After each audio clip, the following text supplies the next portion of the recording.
-3 navio de guerra, um caça e instalações de defesa aérea. O SBU detonou os ocupantes na Crimeia. Estão fugindo que nem loucos. Mercenários de Putin estão sendo evacuados às pressas do Mali. Executar ou perdoar? No Kremlin, preparam um atentado contra Putin. Desta vez, o homem do bunker não conseguirá escapar. As coisas não estão muito melhores para o presidente americano. Detalhes do atentado repercutido contra Donald Trump, o Tuapse ou a Crimeia.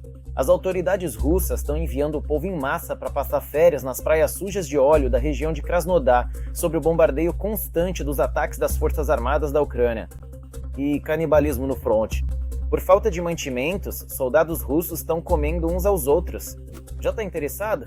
Então deixa o seu like agora mesmo e vamos começar. Meu nome é Vladimir Karabakh. Estas são as notícias de hoje. Vamos lá. 3 navios de guerra, um caça em instalações de defesa aérea. O SBU atacou vários alvos militares importantes para os ocupantes na Crimeia. Nesta noite, os combatentes da Alfa realizaram uma operação especial bem-sucedida na base naval da Frota do Mar Negro da Federação Russa em Sebastopol e também no aeródromo militar de Belbek. De acordo com o relatório do Serviço de Segurança da Ucrânia, foram atingidos os grandes navios de desembarque da Marinha Russa, Yamal e Filchenkov, o navio de reconhecimento Ivan Kurs, o centro de treinamento da Frota do Mar Negro Lukonka, o quartel-general de inteligência de rádio das Forças de Defesa Aérea no Cabo M1, além de pelo menos um avião MiG-31 no aeródromo de Belbek. Não há mais militares suficientes. A Rússia está abrindo recrutamento para unidades de autodefesa. Isso foi declarado pelas autoridades de ocupação de Sebastopol. O chamado prefeito Mikhail Razvojayev anunciou que a situação na cidade é crítica. Segundo o colaborador, Sebastopol enfrenta um número sem precedentes de drones e a infraestrutura crítica já está por um fio. As autoridades veem apenas uma solução: um grupo de voluntários que, aparentemente, devem proteger com seus próprios corpos o que resta da infraestrutura na península. Eles querem usar todos os que se apresentarem em grupos de fogo móveis, bem como para proteger alvos potenciais das forças armadas da Ucrânia. Mas os habitantes da Crimeia não têm pressa em enfrentar os drones ucranianos. O pedido de socorro do representante russo de Putin não foi atendido.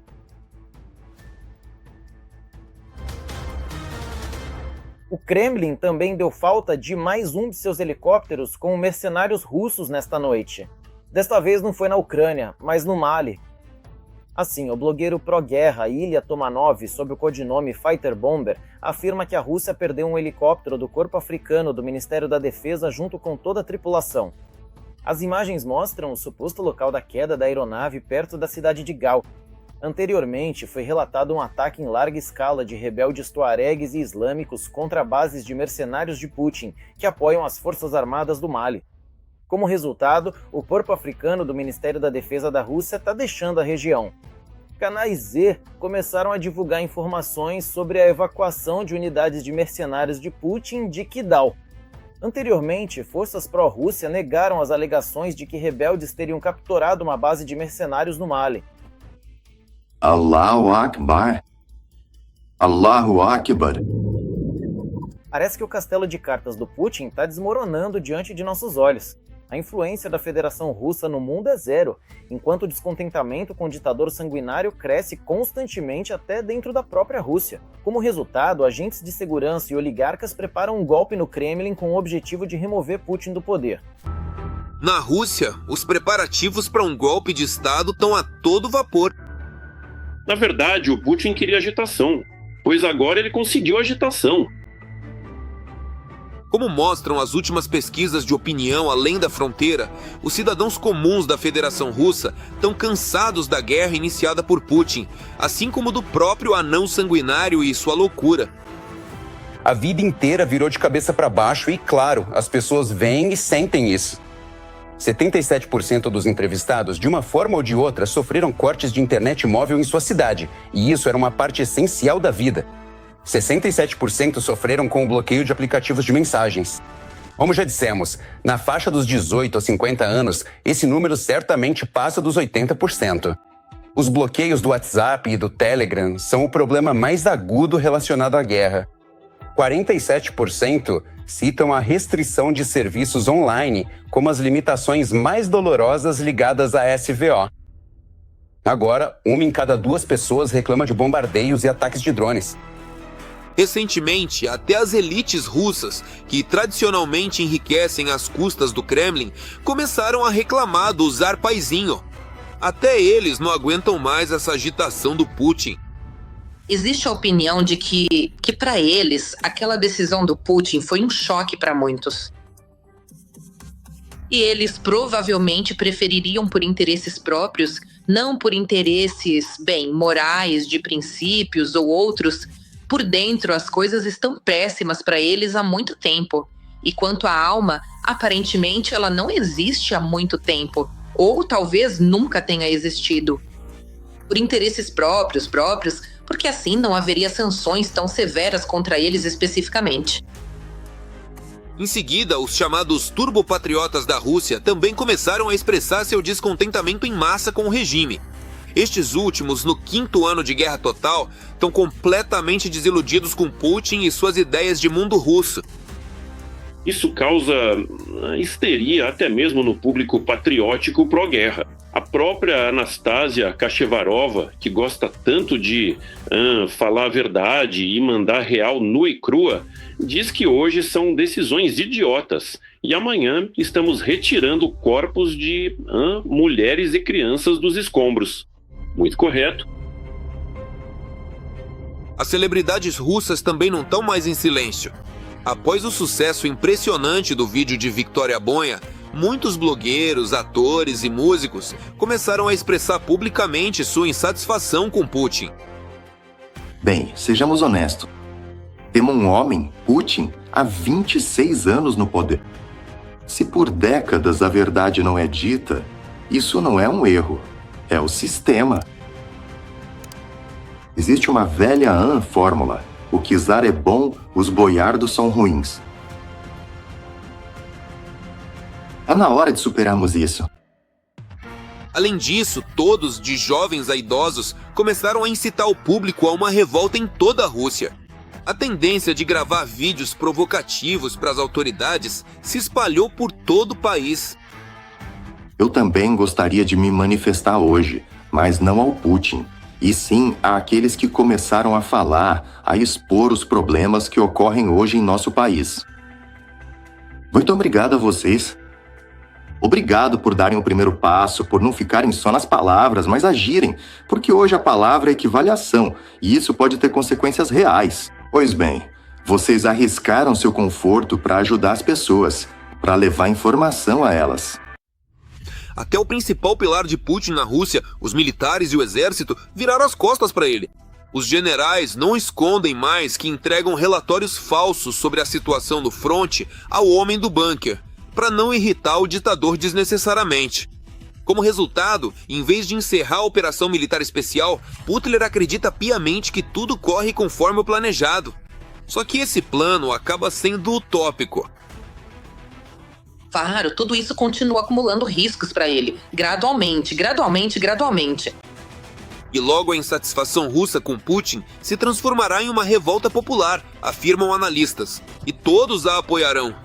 Desde professores e operários de fábricas até grandes empresas, as elites russas e o exército regular. Os ratos estão abandonando o navio. Os amigos de Viktor Orbán já estão fazendo as malas. O futuro primeiro-ministro do país, Peter Magyar, afirmou que oligarcas ligados ao governo atual estão enviando dinheiro para o exterior, vendendo bens e se preparando para fugir. Segundo Magyar, milhões de euros estão sendo retirados da Hungria agora. O destino mais popular, Emirados Árabes Unidos, Uruguai, Estados Unidos, em suma, todos os países de onde não há extradição. A oposição também disse que muitas famílias ricas húngaras já foram para o exterior e outras estão se preparando. Magyar já apelou às forças de segurança para congelar os bens dessas pessoas e impedir a sua partida.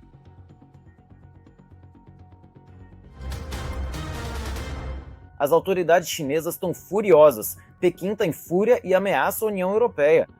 A China exige a exclusão das suas empresas da 20ª lista de sanções da União Europeia.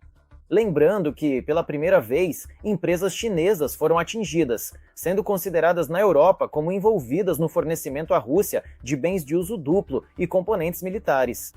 Em Pequim, isso já foi chamado de quebra de confiança e violação de certos acordos de amizade.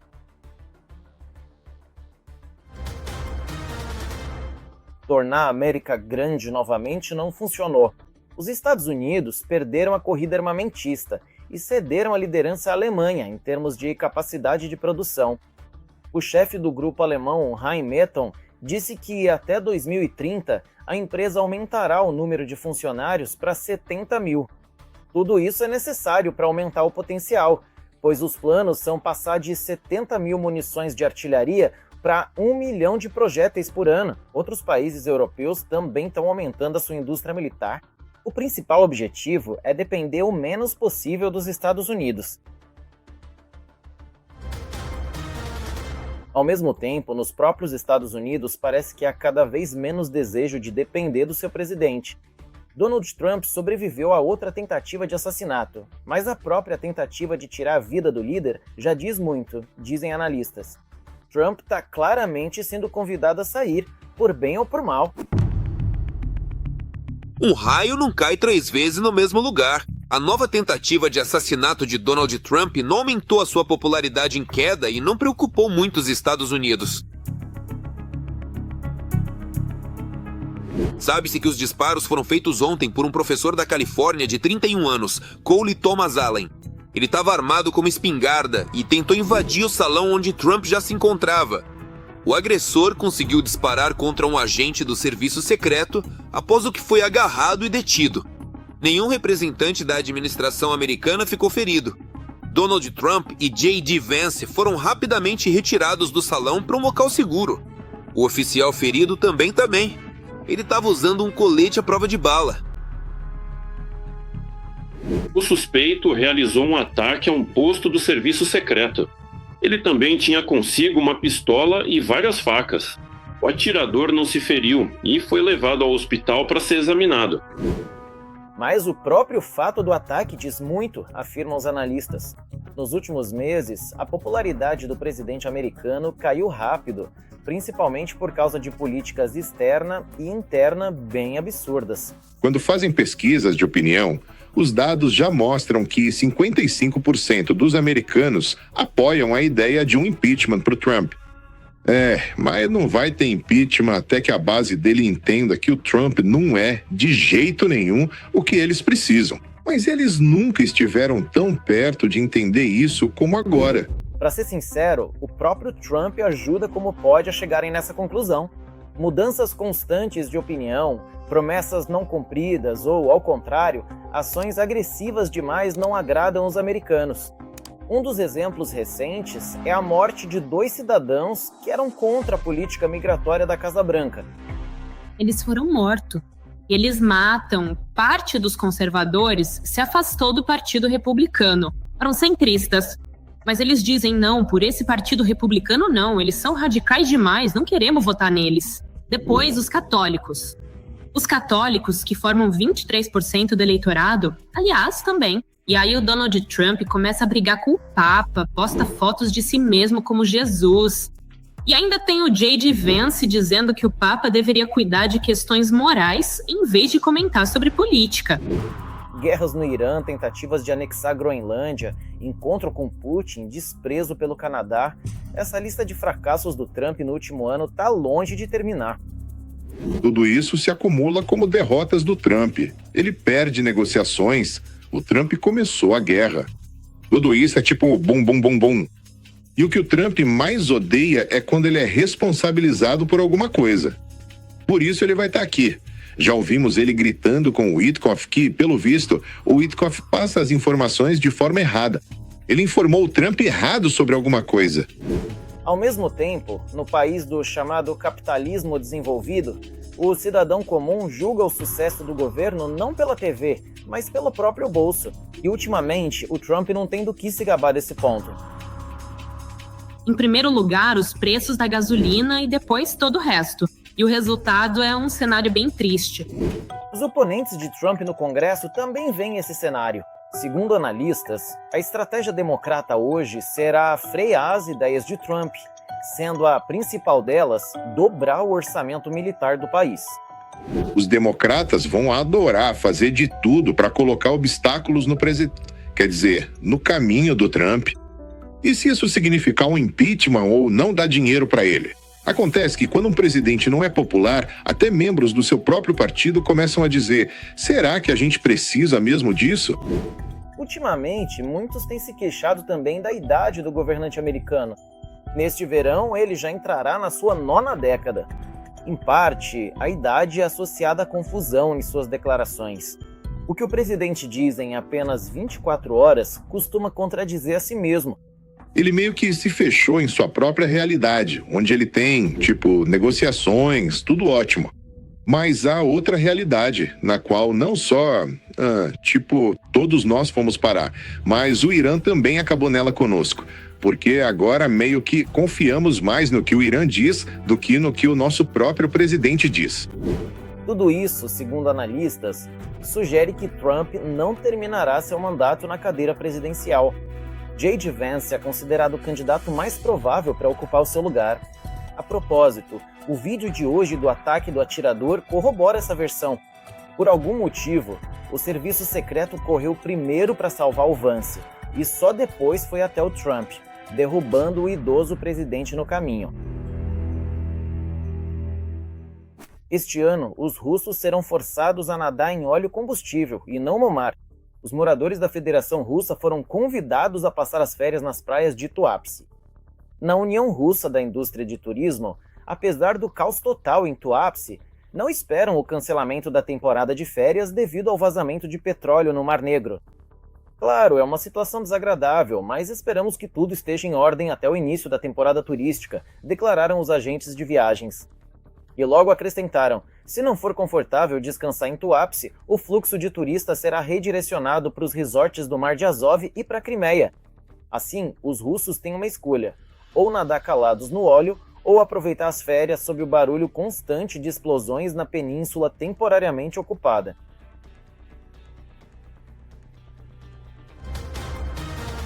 Liga, mas não funciona. Os ocupantes no fronte estão reclamando em massa de equipamentos de guerra eletrônica defeituosos.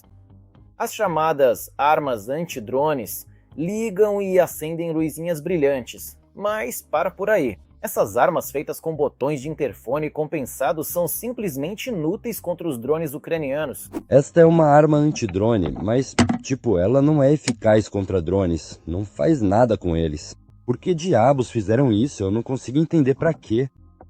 Aqui tá a arma antidrone, por favor. E não funciona porra nenhuma. Isso aqui... Porque eu tô olhando... Isso é realmente coisa russa. Não, ela funciona, liga e tudo mais, cara. Não adianta nada, irmão. A situação da comida é pior do que no cerco a Leningrado. Pela primeira vez, casos de canibalismo foram registrados no exército russo, relata o The Sunday Times. Jornalistas britânicos obtiveram a transcrição de uma conversa do vice-comandante da 5ª Brigada Independente da Federação Russa. O oficial contou sobre o incidente. Ele chamou o suspeito de canibalismo pelo codinome Kromoy. Ele serviu no 95º Regimento da 5ª Brigada. Assim, soube-se que esse combatente matou 2 colegas, depois cortou o membro inferior de um deles e tentou cozinhá-lo. Quando o canibal foi pego em flagrante, ele abriu fogo, mas logo foi morto a tiros. Enquanto isso, o descontentamento com as condições de vida entre os russos cresce não só no fronte, mas também na retaguarda. Na Duma já temem uma revolução, e entre os habitantes da Federação Russa o sentimento anti-Putin só aumenta. A gota d'água foi o bloqueio da internet. Corte da internet e bloqueio da vida social, a nova realidade para os russos. O regime do Kremlin continua tentando controlar todas as redes sociais, mas não consegue controlar o descontentamento dos russos, que só começa a crescer. E como agora tenho muito tempo livre, eu vou simplesmente odiar tudo neste país. Até as pesquisas oficiais na Rússia começaram a mostrar como surgiu cada vez mais ansiedade entre as pessoas após o bloqueio das redes sociais. O nível de ansiedade subiu. Na Rússia, até as celebridades mais leais a Putin agora criticam os bloqueios. A história com Victoria Bonner é prova disso. A popularidade de Putin cai rapidamente até entre os que sofreram maior lavagem cerebral. O desejo dos russos de acabar com a guerra aumenta. Senhor presidente, nós fomos às urnas, nós votamos no Senhor, nós acreditamos no Senhor. E, de fato, até certo ponto, nós estávamos protegidos. Tudo estava bem. Mas, em algum momento, tudo isso desmoronou. Mas Putin continua insistindo arduamente que está tudo bem. Não posso deixar de notar também que o que as pessoas enfrentam nas grandes cidades não é frequente, mas infelizmente isso acontece. Refiro-me a alguns problemas e falhas no funcionamento da internet também nas grandes metrópoles. Ele garante que as interrupções na internet não são frequentes nem em todos os lugares e disfarça isso como combate ao terrorismo. Mas, como acreditam os especialistas, o ditador pode realmente não saber de toda a situação. Parece-me que Vladimir Putin é um homem que tem um certo grupo de pessoas que o influenciam, tanto dentro da Federação Russa quanto fora, o que é importante. E que, na verdade, ele toma certas decisões guiado pelos conselhos deles. Por isso, acredito que ele pense sinceramente que na Rússia, sim, há algumas restrições com a internet, mas que, no geral, tá tudo muito bem. E bem, no fluxo de informações em que os cidadãos da Federação Russa estavam, eles continuam a estar, embora isso naturalmente não seja verdade. Recentemente, o FSB afirmou ter evitado um ataque de supostos agentes ucranianos contra funcionários do Roskomnadzor, que são os que bloqueiam todas as redes sociais. Parece piada, pois dizem que os serviços secretos ucranianos queriam abrir o Telegram para os russos de propósito e recrutaram agentes na Rússia através dele. Mas para a Ucrânia, esses bloqueios na Rússia são um presente, e nem os próprios russos acreditam mais no delírio do FSB. Vejam como os blogueiros e correspondentes de guerra russos estão revoltados. A notícia de que a Ucrânia planeja sabotar o bloqueio do Telegram parece um circo ridículo, feito para idiotas com total falta de inteligência. Por que a Ucrânia sabotaria algo que a beneficia? Pelo que o Roskomnadzor está fazendo, Kiev deveria pagar pela segurança deles e garantir sua proteção. Talvez o cidadão russo comum nunca tenha ficado tão chateado com o fracasso como desta vez. Os bloqueios da internet causaram irritação até no bloco político do Kremlin. Na Duma, até os deputados começaram a temer abertamente que tudo resulte em uma revolução, como em 1917. Eu vi ontem, tem uma senhora chamada Bonner, a Vitória. Ela se não sorriu à toa. Ela se dirigiu diretamente ao presidente, mas de Mônaco. Ela listou todas as questões que foram levantadas aqui. E vocês ouviram, nós dissemos 10 vezes, a economia vai quebrar inevitavelmente. O primeiro trimestre inteiro foi para o fundo do poço. Se não tomarem medidas financeiras, econômicas e outras com urgência, no outono teremos o que aconteceu em 17. Não temos direito de repetir isso. Mas será que uma revolução na Rússia é realmente possível? O povo pode se voltar contra o governo? Especialistas ainda não dão uma resposta definitiva, pois a maioria dos russos sofreu lavagem cerebral e está longe de acordar. Eu não contaria com o fato de que os russos vão abrir os olhos. Novamente, posso fazer uma analogia com viciados em drogas e alcoólatras. Ao tirá-los desse estado, qualquer especialista dirá que você não pode dizer a um viciado que ele é viciado, nem tentar convencê-lo bruscamente a sair dessa situação. Leva décadas para se conscientizar, então não será hoje. Por enquanto, os russos apenas continuam aguentando, esperando e reclamando das quedas na internet. Putin continua fingindo que está tudo bem, enquanto a vida na Rússia se torna cada vez mais insuportável. Revolução e protesto são piadas para o Kremlin, pois o povo russo ainda não ousou sair da lama. Por quanto tempo? A questão continua em aberto. Isso é tudo que tenho tempo de contar para vocês agora, mas na próxima edição teremos ainda mais notícias. Por enquanto, não esqueçam de curtir este vídeo e se inscrever no nosso canal para saber muito mais.